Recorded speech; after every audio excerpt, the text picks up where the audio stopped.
This Brooklyn MC sold over 200,000 copies with one album, then vanished from hip-hop completely. Real talk from the archives. We got underground legends who rocked Africa Bambaataa, forgotten crews who battled Run-DMC, and the MC who turned down Def Jam. This is Hip Hop Legends Archives, where we keep the culture alive. We verified every fact with Billboard Archives, The Source, and original hip-hop historians. Let's break it down from the beginning. These are 15 underrated 1980s hip-hop acts you completely forgot existed. Number 15, The Fearless Four.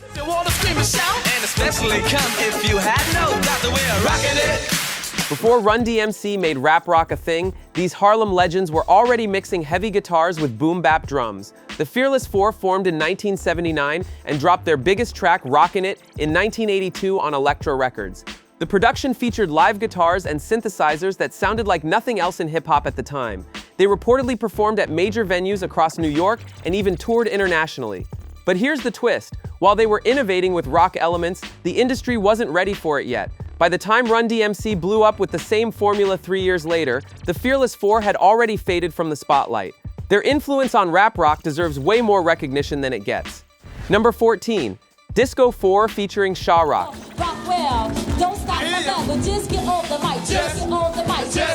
Yo Sha-Rock was the first female MC to ever record on wax, and somehow hip-hop history keeps forgetting her name. She started rapping in the late 1970s with the Funky 4+1, then formed Disco 4. Her flow was sharp, her stage presence was legendary, and she held her own battling male MCs when that was unheard of. The group released tracks in the early 1980s that showcased her pioneering style. She reportedly performed at major New York venues and appeared on television programs.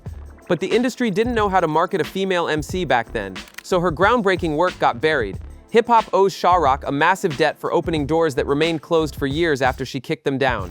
Number 13, Spoony G.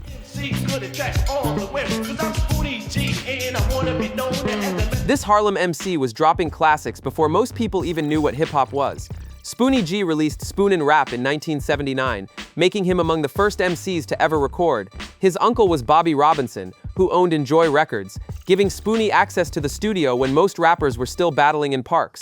His track Love Rap reportedly influenced the melodic storytelling style that came later.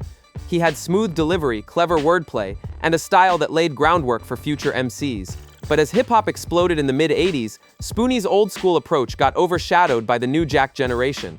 Without Spoony G's early recordings, we wouldn't have the blueprint for narrative rap. Check the liner notes. His name shows up in the thank yous from cats who became legends. Number 12, The Treacherous Three.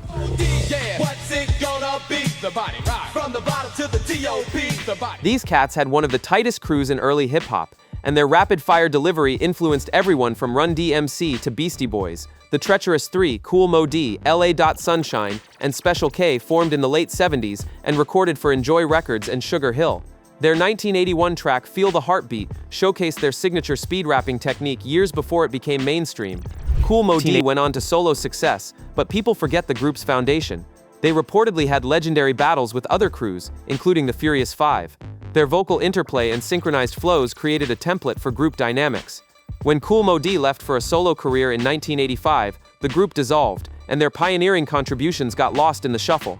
Number 11, Whodini.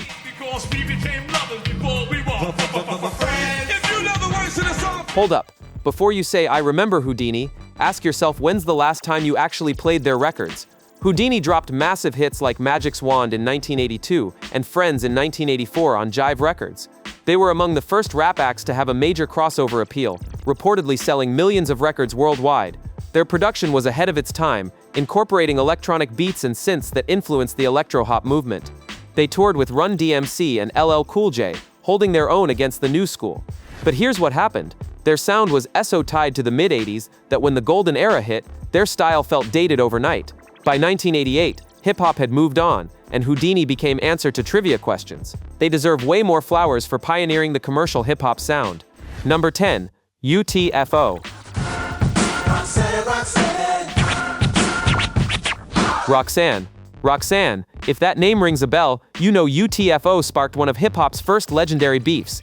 The Brooklyn crew, Kangol Kid, Dr. Ice, Mixmaster Ice, and educated rapper, dropped Roxanne in 1984 on Select Records. The track became a street anthem, reportedly selling over 200,000 copies independently. But here's where it gets wild. Roxanne Shante heard the diss and recorded Roxanne's Revenge, launching the Roxanne Wars with over 30 response records. UTFO had other hits like Leader of the Pack, but they're only remembered for starting that beef. Their production work and vocal arrangements influenced the sound of East Coast hip-hop. By the late 80s, the crew had dissolved, and most people only know them as that Roxanne group. Their complete discography shows they were way more than a one-hit wonder. Number 9. Stetsasonic. You've made the same mistake most auctioneers have. Talking all that jazz. The first hip-hop band to actually call themselves a band, and they had the instruments to prove it. Stetsasonic formed in Brooklyn in 1981 with Daddy O, Delight, Wise, Fruquan, and Prince Paul on production. They dropped their debut on Fire in 1986 on Tommy Boy Records, blending live drums, keyboards, and samples in ways nobody was doing yet. Prince Paul's production work with them laid groundwork for De La Soul and the Native Tongues Collective. Their track Talkin' All That Jazz in 1988 defended sampling when the industry was attacking it. But their jazz-influenced live instrument approach was too experimental for commercial success. By 1991, the group had split, with Prince Paul becoming a legendary producer. Stetsasonic proved hip-hop could be musical and complex, but the culture wasn't ready to embrace that vision fully. Number 8. Egyptian Lover. Now, Egypt, dancing to beats, I compute. West Coast electro-hop before anybody called it that. Egyptian Lover, born Greg Broussard, was dropping electronic funk out of Los Angeles while New York dominated the scene. His 1984 track Egypt on Egyptian Empire Records showcased his signature sound, 808 drum machines, vocoders, and futuristic production. He reportedly performed in full Egyptian pharaoh costume, bringing theatrical elements to hip-hop shows. While East Coast hip-hop focused on street narratives, Egyptian Lover was making dance floor bangers about robots and pyramids. His independent hustle inspired the West Coast underground scene. He influenced the electro movement and early Miami bass, but when gangster rap took over in the late 80s, his cosmic funk style fell out of favor. Egyptian Lover kept the West Coast weird when everyone else went hard, and that deserves recognition. Yo, we're just getting warmed up with these hip-hop legends. If you're feeling this deep dive into the culture, hit that subscribe button for Hip Hop Legends Archives. We keep the real hip-hop history alive every week. Coming up next, the Miami-based pioneer who changed Southern hip-hop forever. Number 7. 2 Live Crew. Wait, you do remember them, but for all the wrong reasons. Yeah, Me So Horny and the Obscenity Trials made headlines, but 2 Live Crew pioneered the entire Miami bass sound. Luther Campbell, Fresh Kid Ice, Mr. Mix, and Brother Marquis formed in 1985 and released the 2 Live Crew Is What We Are in 1986 on Luke Records. Their bass-heavy, party-focused production created a blueprint that influenced Southern hip-hop for decades. They reportedly sold millions of records and fought First Amendment battles that changed music censorship laws. But pop culture reduced them to a punchline about dirty lyrics. Their production innovations, independent business model, and legal victories deserve way more respect than those banned rappers' status. Without 2 Live Crew fighting those battles, hip-hop might still be censored today. Number 6. Jungle Brothers. And when I'm on the mic, I never stutter or stumble because I'm a jungle brother. Straight out the jungle. Native Tongues movement starts right here. The Jungle Brothers, Mike G and Africa Baby Bam, with DJ Sammy B, dropped Straight Out the Jungle in 1988 on Warlock Records. Their Afrocentric approach, conscious lyrics, and innovative sampling influenced A Tribe Called Quest, De La Soul, and the entire alternative hip-hop movement. They reportedly collaborated with producers who later became legends. Their track I'll House You crossed over to house music clubs when hip-hop and dance music rarely mixed. But as gangsta rap dominated the early 90s, the Jungle Brothers' positive Afrocentric message got pushed to the underground.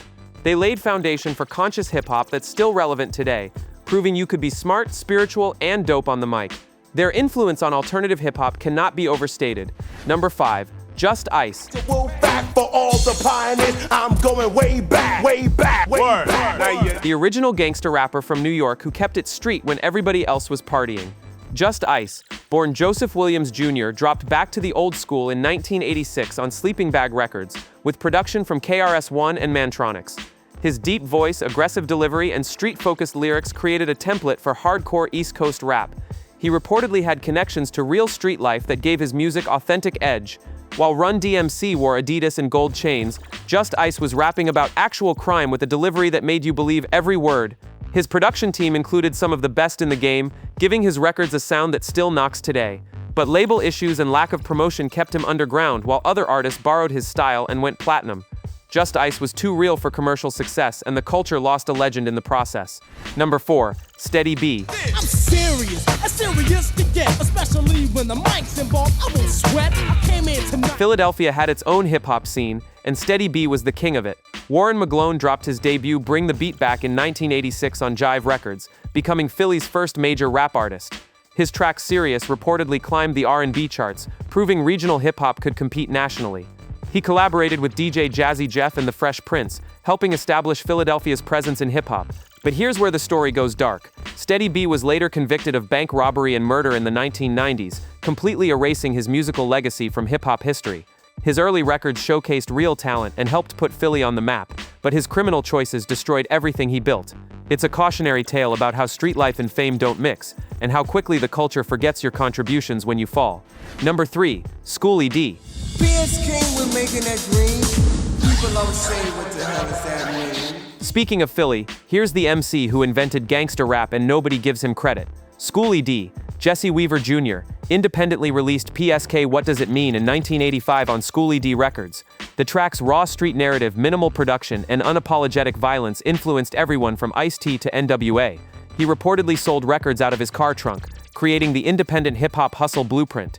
While New York was still in the party era, Spoony G was rapping about gang life with zero filter. Ice-T has publicly credited Spoony G as the godfather of gangster rap, but mainstream history gives that crown to West Coast artists. His independent status meant less promotion and distribution, so his influence stayed underground while others went platinum with his formula. Spoony G deserves recognition as the true originator of gangster rap's sound and subject matter. Number 2, Mantronix. If you think Mantronix is just a producer, you forgot Mantronix was a group.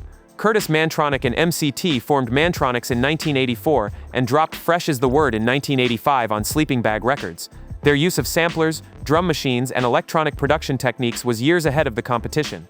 Curtis Mantronix's production work influenced the sound of late 80s hip-hop more than most people realize. Tracks like Bassline and Needle to the Groove were so futuristic they sounded like they came from the 90s. They reportedly performed across Europe and influenced the UK hip-hop scene heavily. But as MCT left and the group evolved, their hip-hop roots got lost. Mantronix became more electro and dance-focused, and the hip-hop community forgot they started as a rap group. Their production innovations deserve a spot in every conversation about 80s hip-hop evolution. Number 1, Roxanne Shante. Say this every day. My name is Roxanne, and they call me Shante, but every time I say I rhyme just like a... The queen who bodied grown men at 14 years old and changed hip-hop forever. Roxanne Shante, Lolita Gooden, recorded Roxanne's Revenge in 1984 as a response to UTFO's Roxanne Roxanne. She was 14 when she murdered that track in one take at Marley Marl's house. The record reportedly sold over 250,000 copies independently, launching the Roxanne Wars. She battled male MCs throughout the 80s, never losing, proving women could compete at the highest levels. Her rapid-fire delivery and battle techniques influenced female MCs for generations. But the industry exploited her age, paying her pennies while profiting millions. By the early 90s, she'd left music to focus on education, reportedly earning a PhD later in life. Roxanne Shante proved female MCs could battle, sell records, and command respect, paving the way for every woman in hip-hop. Her legacy deserves legendary status. That's the real history from Hip Hop Legends Archives. If you lived through this era or just love authentic hip-hop, drop a like and subscribe. Tell us in the comments which underrated 80s act you remember most. We fact-check everything to keep the culture's history straight. Next week, we're breaking down the forgotten producers who created the beats that made your favorite rappers famous. Until next time, peace, love, and hip-hop.